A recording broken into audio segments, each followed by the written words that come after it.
Hello and welcome to the Reviews Brothers, where we are back looking at the A to Z of PS2 hidden gems. We've made it all the way to the letter P, and there were quite a few games that I could have included here, but a few of them are kind of popular, which also starts with a P. Isn't that convenient? Anyway, as always, I have 10 games here that you might not know about, and if you do, well, then you're very special. As always, let me know what other games could have been included and which ones I should look at for future videos. We're more than halfway there. So yeah, how about I shut up, you press that subscribe button, and check out my Patreon if you want, as we look at some games. We are starting with Pilot Down, Behind Enemy Lines. This is a budget title where you play as a pilot who's been shot down, shockingly, behind enemy lines. So, as you'd expect, your mission is to get to friendly lines and take out as many evil Nazis as you can along the way. The game is a third-person action game with a big emphasis on stealth, and even a bit of survival, but no horror. You have to make your way through various locations, starting out at a little farm close to where you crashed, and you'll visit towns, enemy bases, barracks, warehouses, docks, and other real-life locations that you'd kind of expect during World War II era. Your mission throughout the game is just to escape whatever area you're in, but as you play each level, more and more missions do get added. Not all of them are compulsory, but most of them are things that you'll need to do, like finding a crank to lower a bridge, or some keys to open a door. What I like is that your character is actually quite a smart guy and will explain what he needs to do, but in a realistic kind of way. Some of the later levels get pretty tough too, thanks to some harder objectives and a very limited inventory. This is where the survival bits come in. You can only carry a certain amount of items, and there's quite a few things that you might need throughout the levels. You'll find weapons, ammo, health, matches, health kits, food, keys, and other things that might only have a one-off use, and sometimes you'll need to combine items. But there's no way you can take them all, so you're often having to drop something, or sometimes even multiple items, in order to make room for just one more thing that you need. This can often mean dropping ammo, which is pretty rare as it is, or even health packs. It can be a tough choice. Thankfully, whatever you do drop stays where you left it, so you can always go back and get it later if you want to. Though levels can be quite large, so that would involve a lot of backtracking. You also have to watch out for your stamina, which is constantly depleting, and goes faster depending on conditions. So if you're out in the cold or rain, it will drain faster. You can eat food to replenish it, or find barrels to light fires in. Doing this, or finding any other source of fire, lets you refill as much stamina as you need, and then you can go back to them whenever you want. There's also quite a lot of enemies here, and this is probably the game's main problem a lot of the time. The shooting is definitely not the best. Now the game really does have an emphasis on stealth, and ammo is very scarce, and you'll die quickly. But enemies do also die fast and easy as well. But the shooting is pretty inaccurate even with some of the rifles. Thankfully, the stealth is your main thing here, and you're really encouraged to sneak around and take out most enemies just by strangling them. Then you can drag their bodies away so other people don't spot them. What's cool is that after each mission you can actually upgrade your stats. This includes accuracy with various weapons, health, stamina, carrying capacity, stealth, and so on. So you can play the game the best way for you.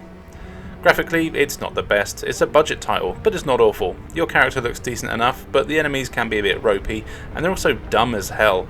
If you're spotted, you can just go slightly out of their eye line, and they'll soon forget that you even exist, even if the other enemies are still shooting at you. But actually, I found you could use this to your advantage quite often. So yeah, this is definitely not a polished game, or one that will win any awards, but it's one of those games that can be fun because of its jank. But to be fair, it just feels budget, not bad. Give it a go if you like stealth adventures.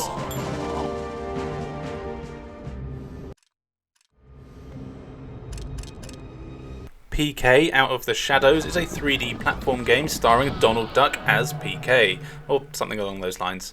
Basically, Donald is working as a security guard in a high-tech place. He falls asleep and dreams about being a superhero, and the advanced AI in the building makes him one and sends him out on an adventure as aliens conveniently turn up and start attacking. Doesn't make much sense, but it's a game about a duck, so who cares? It's a 3D platformer set out in a similar vein to games like Crash Bandicoot, where the game isn't open world with large 3D levels. Instead, it's very linear, and you basically make your way down just a single path where you've got to defeat any enemies, collect coins, rescue scientists, and do various platforming things. So yeah, it's very simple, but it's fun. The levels are quite large, and you'll often need to go the opposite way to what the camera is clearly trying to force you to go if you want to find the secrets. Enemies will appear all the time, and you've been given a thingy that you wear on your wrist, which is basically your all-in-one killing device and platforming mate. You can shoot lasers, and these are decent enough. There's a lock-on that helps you attack, letting you strafe and dodge enemy bullets. there's various weapon power-ups you can collect as well, which give you more powerful shots. As you progress, you'll also find upgrades for the arm cannon thing that do a variety of things. You get a charged shot. This can be used to kill enemies quicker, as well as overload enemy shields temporarily, and you'll need to use it a fair bit. You also get a booster add-on, which basically lets you hover for a little bit, so you can get over some of the many bottomless pits that you wouldn't otherwise be able to. As you explore the levels, you find green coins. These are used to activate checkpoints. You'll need 15 per checkpoint, but any extra that you have you get to keep, so make sure you do pick up any that you see.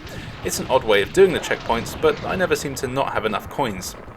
As well as this, you also get to rescue scientists that have been captured by the aliens. This can be tricky though. You'll hear them mumbling, so you know when they're nearby, and when you're very close to them, the bad guys start to teleport them away, so you only have a limited time in which to get them. There's an on-screen countdown, and you get a bit of text saying PK, which indicates where they're shouting from, so you'll often have less than a minute to find 3 or 4, and as you'd expect, they're always hidden behind things or in hard-to-reach areas. There's no real penalty for not collecting them though, other than not getting 100% at the end as far as I can see. Thankfully though, you can replay levels, so if you do miss any, you can just go back again. Though the levels can be surprisingly long, meaning that I often couldn't be bothered. Controlling PK is good, but a bit stiff. You learn new abilities as you play, and these are always easy enough to do, and it's all responsive. Having said that though, I did often have problems with some of the platforming where you need to grab onto the edges of platforms, and PK just wouldn't hold on. There were times where I thought I was doing something wrong or had gone the wrong way, but no, he was just being a dick and not grabbing the ledges. The graphics here are excellent, which kind of surprised me. It's got a really nice cel-shaded game look to it, and I do love me some cel shading. This isn't the most challenging game, clearly being aimed at a young audience, but if you like platform games, I do recommend giving it a go.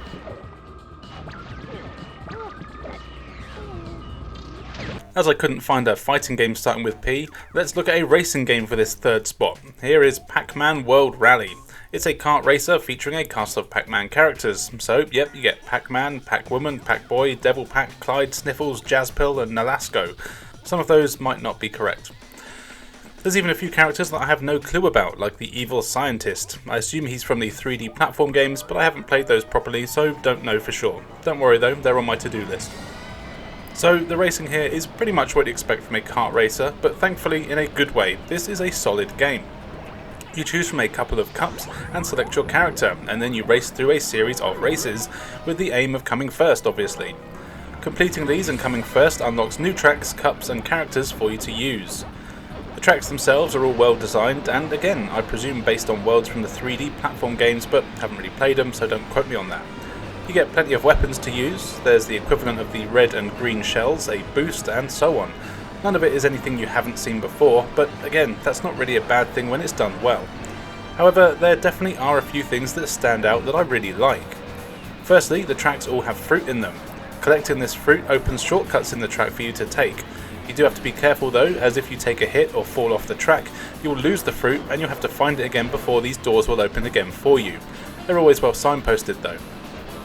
And then there's the shield mechanic. As with most kart races, you've got a power slide that helps you take tight corners. Using this builds up a green bar at the bottom of the screen. When it's full, you can then activate a shield that stops you taking hits for a few seconds. You can build it up a few times and use multiple times quickly in succession, which comes in handy. And then there's the power pellets. Scattered around the tracks are the classic Pac-Man power pellets. Collecting these builds up a power meter, and when it's full you can press triangle to become a munching machine. Your vehicle changes to a giant Pac-Man on wheels, and everyone else turns into the classic blue ghosts, and anyone you touch gets eaten. The game keeps track of how many people you've eaten, and while so far I haven't actually seen what this does, I'm guessing you'll unlock more stuff by eating a certain amount of other characters. The graphics here are excellent, with some really nice colours and cartoony designs, and all the tracks are very unique with plenty of twists, turns and obstacles. Thankfully the controls are very good as well, and I never really had any issues. Each character controls slightly differently, as is the norm with these games, but you won't struggle no matter who you are. The game can be played in 2-player, sadly there's no 4-player support, but that wasn't all that common on the PS2 anyway I suppose. If you like a good kart racer, this is definitely one to add to the list.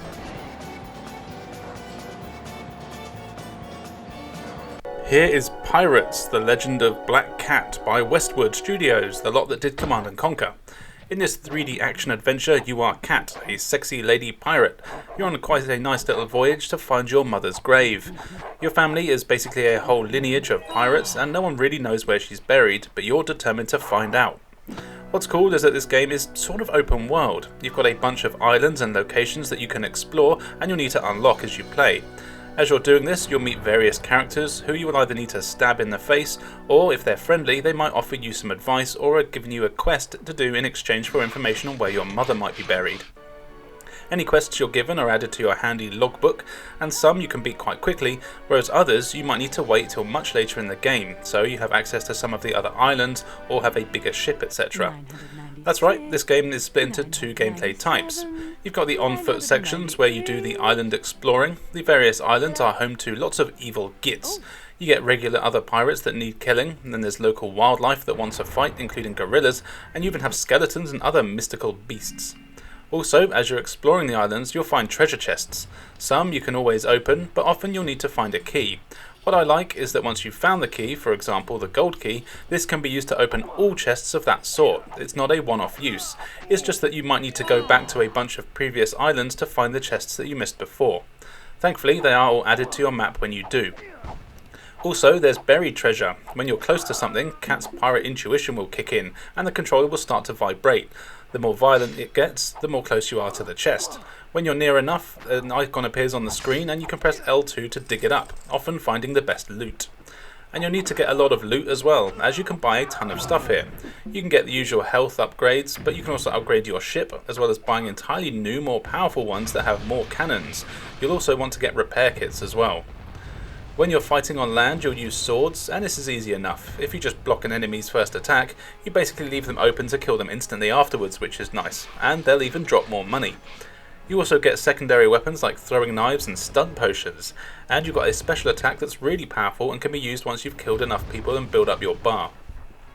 When you're not on land, you'll be sailing the 7 seas between the various islands. And yes, you'll engage in sea fights against other ships. Defeating these drops good rewards. And also, most islands don't want you there stealing their ship, so they will attack you from the forts that are on the beaches even before you get to them. You can destroy these forts, and you often need to do that before you can land your ship.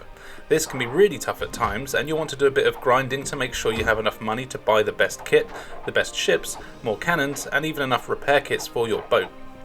This is another game that feels like a budget title, and it definitely needed a bit more polish, but I still found it really good fun to play. There's lots of wacky characters here, including mermaids and crazy tribesmen, and the story actually had me pretty intrigued, and I don't really care about stories. The graphics are fine, but below average, and the controls are good, but a bit slippery. However, this is one of those games that still manages to have just enough charm to be worth playing, and I do really like how it's all set up.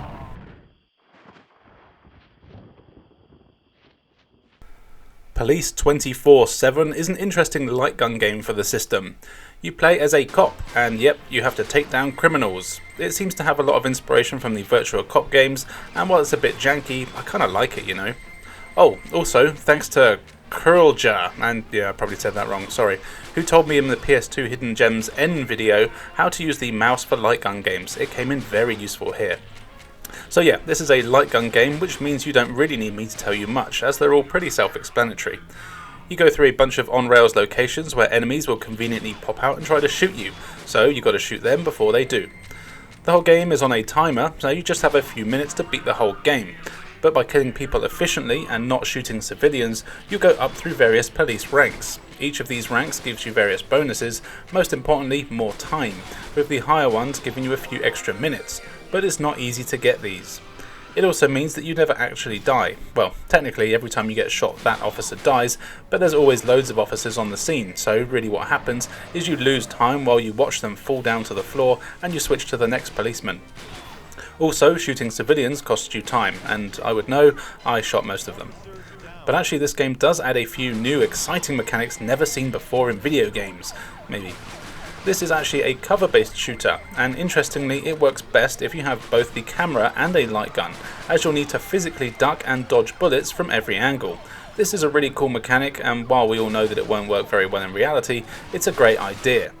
If you're playing with a mouse like I am, then you can either have a controller in one hand and use the analog stick to duck, dodge, dip, dive and disembowel, or you can hold the right mouse button and move the mouse. I actually prefer using the controller, but of course if you have got a camera you can still use that. You're hunting down crime bosses and they have to be shot in the head, and are pretty hard to hit as they won't stop moving around, but with some practice you'll learn their patterns and blow their brains out. Graphically, the game is terrible. It looks like a PS1 game with slightly smoother edges, and yeah, it's definitely not going to win any awards there. But it's probably a good thing if you have the camera, as it will probably keep the frame rate higher. The controls are fine with the mouse, very hard with a controller, and I expect they're pretty good with a gun. You can still use the controller to move if you don't have the camera, and just a gun. I do love light gun games, and ones like this that try something new are always fun to try out, so do it, especially if you've got the proper equipment.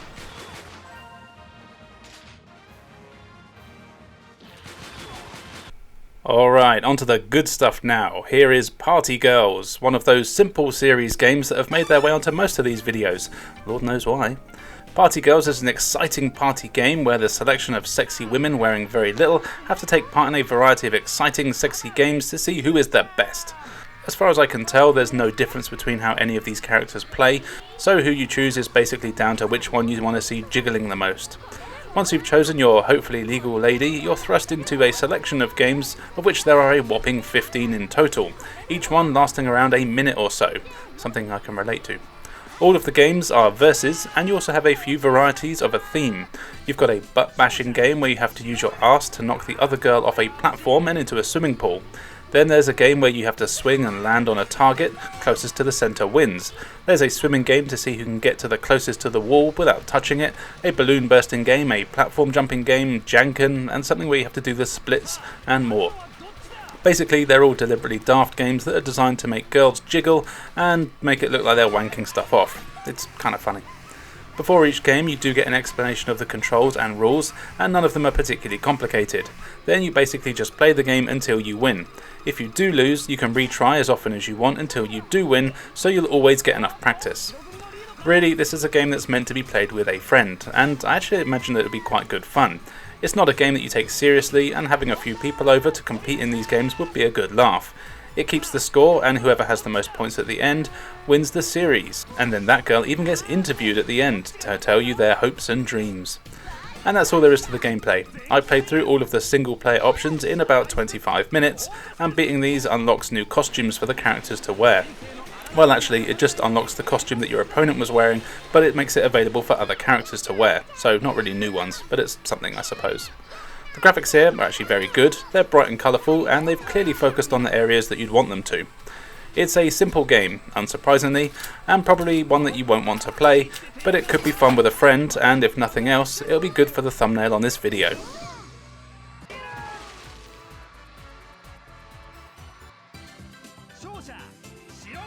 I've got another racing game for you now with Power Drome. This is a futuristic racing game from the year something or other, where all races take place on a high-speed hoverbike thing, and people are so well evolved they don't need to wear any form of protection like helmets. Also, aliens often take part, and the races take place on various planets that all look pretty damn cool. As it's a future racing game, I'm sure you don't need me to tell you too much. It's the usual thing here where you choose from a bunch of racers, each with their own stats, and then you can choose to do a single race, a championship, a time trial, and so on. Completing the championships is how you unlock more courses and races to use. There's a decent amount of races for you to do here, and they all happen at blistering speeds. You'll be speeding all over the place, which at first can make it really hard to control your craft, but with a bit of practice and getting used to the handling and drifting, you'll find that you'll be winning a fair amount. The other racers are challenging to race against, but thankfully they do make mistakes, possibly down to crappy AI, but as this is a tough game, I'm actually quite thankful for that. There's no weapons in the game, which is actually quite a nice change, so it's all down to your skill, but you will explode if you crash too much. You do come back to the race, but you'll lose valuable positions that can be hard to get back. You've also got boosts, and I actually really like how this works here. Basically, when you reach a certain speed, you start building up a power bar. Once it's built, you get a little square. Then it resets and the bar builds up again, giving you another square, and you can have a few squares held in reserve. Then you've got two options for these. You can either press R2 and you'll use a square and they'll give you a boost, or you can press circle to use a square and repair some of your damage. So basically you want to try and keep your speed up so you can keep getting these little squares and then spending them strategically to keep yourself at good speed and in good health. It's a cool way of doing things. As you can see, the game looks pretty decent. The variety in races is good, with humans and aliens being playable, but none of them are particularly memorable. The tracks are great and have a really good variety for you to go through. There's cities, beaches, industrial zones, strange alien planets and more, and the game tries to include the usual 2000s tood. Thankfully, none of the characters are too obnoxious. And really that's all there is to it. It is your standard futuristic racing game, but it's good fun. It takes a few races to get used to how it all controls, but once you are used to it, it's good fun and of course can be played with friends as well.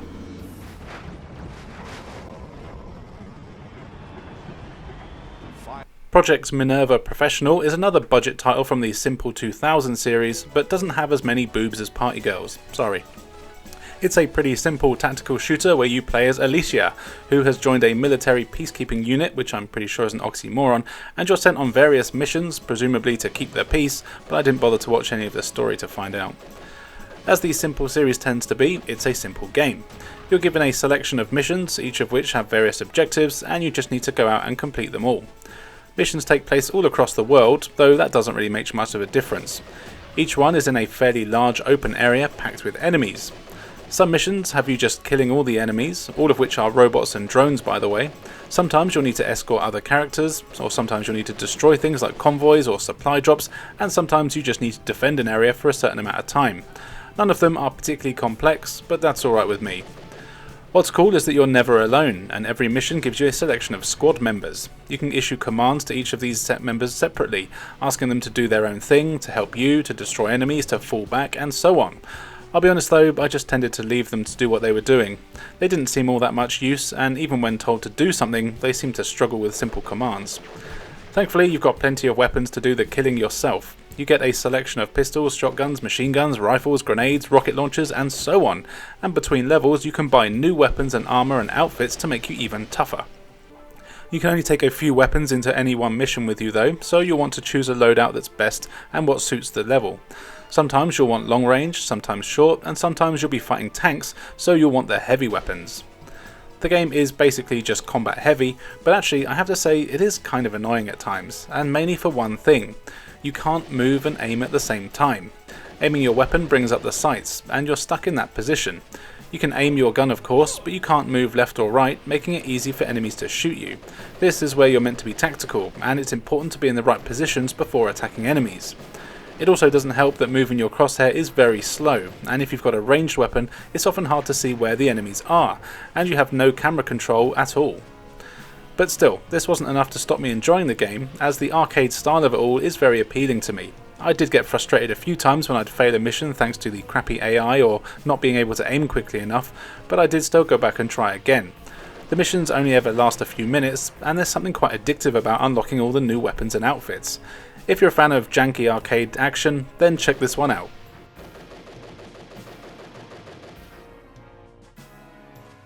Here's a really random one that I'd never heard of. It is Pryzm, Chapter 1, The Dark Unicorn. It's got a strange enough story, but it's kinda cool. You're in a magical land filled with all sorts of mystical beasts and creatures, and everyone is living together in harmony, until one day, some creepy ass plants start appearing and transforming the usually friendly folk into nightmarish monsters with some weird plant magic.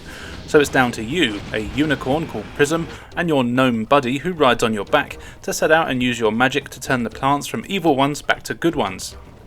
You've also noticed that the worlds are becoming dark and corrupted, thanks to the evil magic that the plants are spewing out. So as you transform them back to good, the world gets nicer as well. So basically you go around a bunch of levels, all from various parts of the world, like the Gnome Land, the Fairyland, Trolls, Elves and so on, and you'll need to explore each world, tracking down the plants and turning them good again, eventually making the whole area back to its usually friendly self. Doing so isn't easy though. There's a load of enemies all over the place, which are the once friendly people. You can't actually kill them, but your attacks with your magic will turn them back to good guys. It doesn't last long though, and they'll soon turn back to monsters. But what's cool is that any enemies that are in an area that you've cured of the plant will automatically turn back into good guys if they're in range of that magic. You've got a few magic spells yourself. You can use the right analog stick to control the gnome on your back, and you point where you want him to whack with his staff and do some whacking. This is unlimited but has a very short range. Then you've got your unicorn magic, where you can shoot a freeze ray out of your horn, like all good unicorns can. And you can also double jump, which attacks and pushes back enemies that are too close. This is very useful and should be used quite often. There is a good tutorial here, and you'll definitely want to play through that to get the most out of your moves and abilities. The levels themselves are all pretty large and fairly challenging, though you can't actually fail them. You can die, but it just takes you back to the nearest plant that you've cured, or the start of the level if you haven't cured any, so it's more of an annoyance than a hindrance. You'll need to explore every nook and cranny if you want to find the plants, and there is a lot of platforming to be done.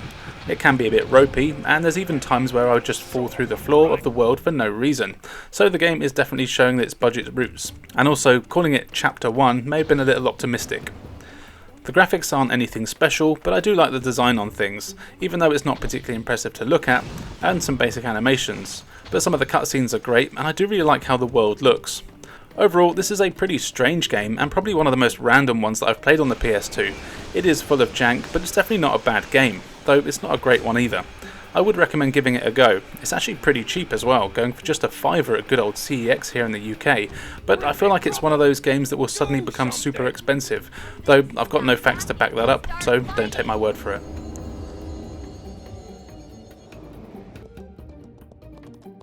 You are indeed worthy. Please carry on. And finally for today, here is Primal, another game recommended by the Sunny One, who gave me a ton of games to include in this series, so thanks again, really appreciate it. Primal is a really cool action adventure with a pretty dark story. Jen is on a hospital bed, presumably with not much time left, when she's visited by Scree, a rock demon from another realm.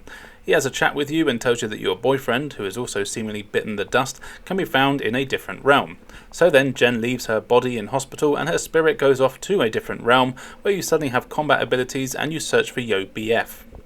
Now, as the game progresses, there is a hell of a lot more story to it, as well as explaining more about the demon realm and your roles within it. And as there's a lot of story here, it took forever to get the game going, and I will admit that I did skip a fair bit of it after a while, as I'm one of those weirdos that likes to play games and not watch them. Anyway, once I got going, I've got to say, the game was not at all what I was expecting. It is a 3D action adventure, but I was expecting it to be a generic hack and slash game. It is in fact much more story based, and there's lots of exploration, puzzles and interacting with the environment needed. There is still a fair bit of combat, but I wouldn't really say that that's the focus, and if I realised that, I wouldn't have skipped the intros. What's cool is that you get to control two characters. There is Jen, who is the sassy one with boobs. She can run around the world and is your main character. You'll need to use her for any combat, and you start out with a knife, which is pretty weak, but you also find new weapons to cut monsters up with as you play. And what's cool is that you also get her beast forms that you can transform into, making you go faster, stronger, and generally better. But you can't stay in your beast form forever, so you've got to make sure you use it wisely. What's cool is that when you fight enemies, if you lose all your health, you don't actually die straight away, when you're in beast form anyway. You'll just turn back to regular Jen, essentially giving you an extra life, but you'll be weaker and slower as Jen, but she's by no means useless. You can also play as Scree. He's the rock demon. He can pick up certain magical items that Jen can't, and being made of rock, he can also climb a lot of rock surfaces for some reason. This lets you get to areas that Jen can't. Also, he's much smaller, so can squeeze through smaller gaps. So basically what you need to do is switch between the characters regularly, which is done with the handy select button, in order to get around the environments and do what you need to do. You're given various tasks, though the game is kind of linear. What I really like is that you can talk to Scree at any point and he'll tell you what you should be doing.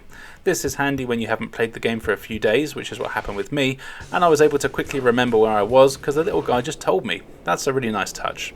Exploring the environments can be tricky, as you don't really have any other guides, and you don't have a jump button. This means that you'll automatically just jump or climb anything that you need to, though it's not always obvious where you need to do this, and you can spend some time just walking into every wall or gap that you see, just in case you climb or jump it. I got stuck a few times in places just because I didn't know I was supposed to jump up a ledge. The combat is pretty good though. You use the shoulder buttons to attack and block, and it's easier to take on multiple enemies at once, though they do all put up a decent fight. I really like how this game looks, with some really cool creature designs. It's from the grey and brown era, so there's not a lot of colour, but everything looks sharp and is the kind of game that I'd like to be made into a movie or series. It could be great. But as it is, it's a video game, and one that I'm really enjoying playing. I will be going back to finish this one, as it's got a great blend of story, action and a cool aesthetic.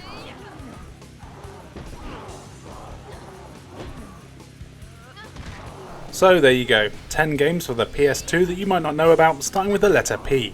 As always, what other games could I have included? Let me know in the comments below. On screen now you can see where you can follow me, so feel free to check out my Instagram and even my Patreon for even more content. Now all that's left for me to say is thank you for joining us, and we'll see you next time.